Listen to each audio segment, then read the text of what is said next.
I know you have felt alone before. I felt it. But not all the time. It doesn't happen every single moment. You see, around a year and a half ago, my cousin was engaged and she was going to get married. And so because of the big day, it brought our whole family together in New York, Long Island, New York. And in a house that my aunt owns, we all dwelled in this one place and we fellowshiped together. It was a beautiful time. It was the night before the big day. And my aunt and my grandmothers and my other cousins all were just in one place ready to just eat and just fellowship with one another. It was really beautiful. You had the little cousins running around, playing with their toys. You had the teenagers on their phones. You had some of the guys watching a basketball game. You had some of the women preparing the dishes, cooking and just cleaning. And then you just had my grandfather just sitting there. Just watching and just enjoying, at times talking with others, but for the most part just watching everything that was happening. And I truly believe that my grandfather understood that his time was coming, that his time on this earth was coming to an end.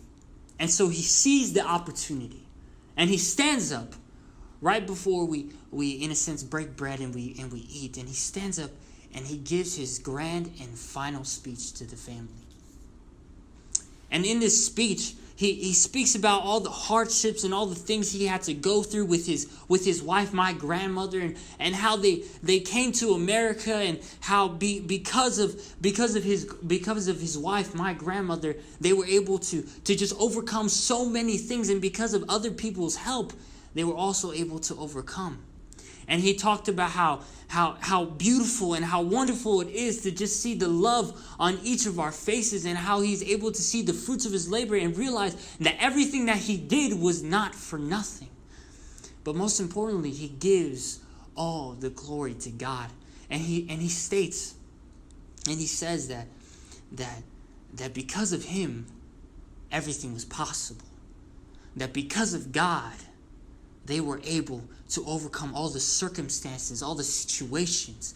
And if it were not for God, if it were not for God leading them through this journey, nothing would have been possible. And he gives all the glory to God. And he says the reason why he's able to see the love on each of our faces is because God is within us. And it was a beautiful time. And you could see throughout the whole crowd of my family, not a single eye was without a tear. It was a beautiful moment. And like I said, he truly realized that his time was coming, because just 4 months later, he traveled to Dominican Republic to see my uncle and to also fellowship with him. And as he was traveling to Dominican Republic, he got sick. And you have to understand that my grandfather, within the last 20 years, was constantly getting sick and just getting worse. And the fact that he was still alive was just a miracle. But this time would be different. He was terminally sick. And so as he got worse and worse, my aunts and my mother, they flew to Dominican Republic because they realized that these were going to be his last moments.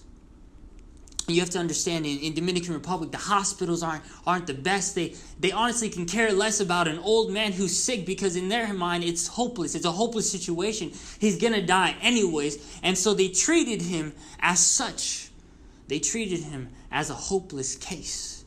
And my mother, as a nurse, and along with my other aunts and my uncle and my cousins, they tried everything they could, but nothing was working. Nothing was making him better. He just became worse and worse. And so my grandfather took his last moments to make everything right. He called my grandmother into the room, apologized for all the mistakes he had ever made, and apologized to whoever else he could, because he understood that he was not a good man, but because of God, he was gonna rise again. And so he took the time, and finally one night, they would not allow my mother to enter the room. My mother pleaded and begged and at times wanted to just scream to just enter the room with my grandfather, but they wouldn't allow her, nor my aunts, nor my uncle to just be with my grandfather. And that night at 2:30 in the morning, he passed away. This bothered my mother. As she came back to America and she told me this story, this tormented her.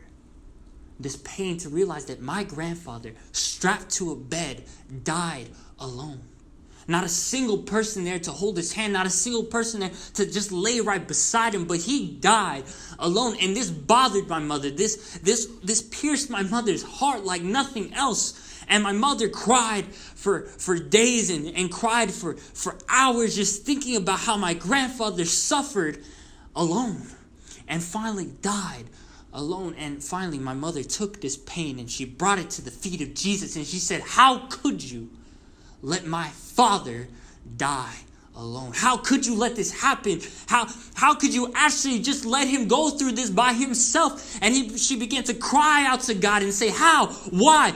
What kind of God are you? And in the midst of her tears, in the midst of her pain, in the midst of all in this situation, she heard a still small voice. You understand why God's voice is still and small? Let me tell you something.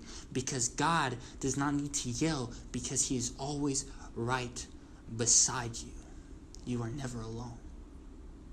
And so my mother, in her tears, heard this voice clear as day.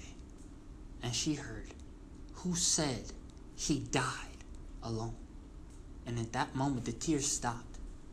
The pain was stripped from her heart. And my mother she received this peace that surpasses all understanding. Because at this moment, she understood that because of Jesus, as he hung upon the cross, as his blood was poured out for all, and as he exclaimed, it is finished, and now as he was put in the grave, she understood that the ground began to shake, that the stone was rolled away on the third day, and his perfect love could not be overcome.